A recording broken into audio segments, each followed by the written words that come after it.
Hi friend, এই শীতের রাতে মুচমুচে একটু ফ্রাই খেলে কার না ভালো লাগে বলুন।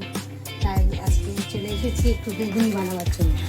তো আমি ব্যাটারের জন্য নিয়েছি বেসন, চালের গুঁড়ো আর একটু কালো জিরে, পোস্ত, নুন, হলুদ, একটু মিষ্টি। হ্যাঁ, এটা দিয়েছি। সবসময় যা আপনারা হয়তো জানেন যে কোনো ভাজাভুজিতে মিষ্টি দিলে তেলটা একটু কম টানে, আবার টেস্টিও হয়। আর এই বেগুনগুলোকে স্লাইস করে দেখুন কেটে ধুয়ে পরিষ্কার করে রেখেছি। এবার ব্যাটারটা তৈরি করবো। আর কড়াইতে দিয়েছি তেল গরম হতে, ঠিক আছে। তো এবার ব্যাটারটা বানাচ্ছি। ডেনসিটিটা আপনারা জানেন সকলেই, খুব পাতলাও হবে না আবার বেশি ঘনও হবে না। তো বানাচ্ছি, তৈরি করছি ব্যাটারটা। প্রয়োজন হলে আর একটু জল দেব। ব্যাটার যত মিক্স করা যায় তত এগুলো ভাজাগুলো ভালো খেতে হয় এবং একটু ফোলা ফোলা হয়, ক্রাঞ্চিও হয়।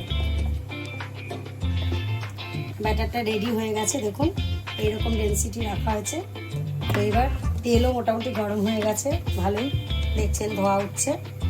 তো এখন এই বেগুনগুলোকে ডুবিয়ে খুব বেশি গায়ে লাগিয়ে রাখবো না, যেরকম ব্যাটারটা তৈরি করেছি গায়ে লেগেই আছে। এবার তেলে ছাড়ছি বেগুনগুলো। বাজারে কেনা বেগুনি আমরা যেগুলো খাই সেগুলোতে বলতে গেলে বেগুন থাকেই না। আর বাড়িতে বানালে একটু বেশি বেগুন, মোটা মোটা বেগুন দিয়ে বানালে খেতে ভালোই লাগে। আর ব্যাটার কম, বেগুনি স্লাইসটা আমি একটু ভারী ভারী করেছি। তেলটা বেশ ভালো গরম হয়েছে, যার জন্য চটপট লালচে হয়ে উঠছে। গ্যাসটা একটু সিমে দিয়ে দিই, কারণ তেলটা মারাত্মক গরম হয়ে গেছে। তো উল্টে দেখি এটা উল্টানো যাচ্ছে কিনা। হ্যাঁ, উল্টানো যাচ্ছে, তার মানে এক সাইড প্রায় হয়ে এসছে।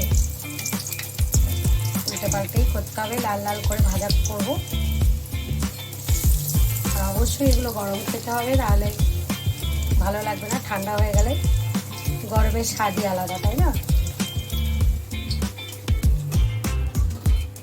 দেখুন আমার বেগুনি অলমোস্ট হয়ে এসছে, হয়েই গেছে বলা যায়। দেখুন কি সুন্দর ফুলে উঠেছে, দেখুন পুরো লালচে হয়ে গেছে। আপনাদের কেমন লাগছে দেখতে জানাবেন। এবার তুলে ফেলছি। হ্যাঁ, এটা হয়ে গেছে।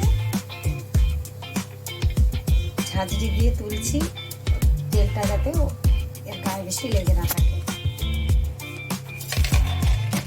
দেখেছেন কড়মড় করে শব্দ হচ্ছে, তার মানে কতটা ক্রাঞ্চি হয়েছে। এইভাবে বাকিগুলো ভেজে নেব।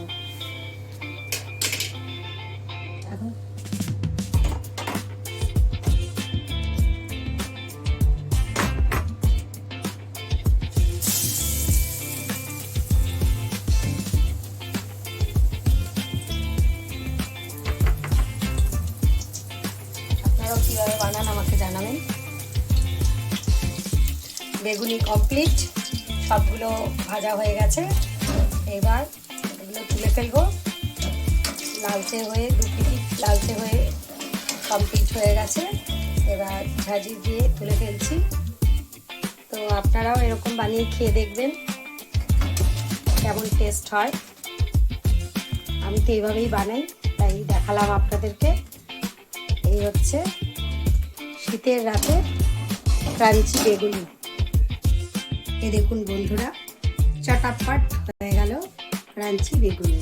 শীতের রাতে গরমা গরম বেগুনি, ডালের সাথে খেতে পারেন, এমনিও খেতে পারেন, খারাপ লাগবে না। সন্ধ্যের টিফিনেও খেতে পারেন, চায়ের সাথে। তো আশা করি আপনারা এটা দেখেছেন কীভাবে বানিয়েছি। আপনারা এইভাবে বানিয়ে খেয়ে দেখবেন কেমন লাগে, অবশ্যই আমাকে ফিডব্যাক দেবেন। খুব ভালো থাকবেন, সুস্থ থাকবেন। শুভরাত্রি।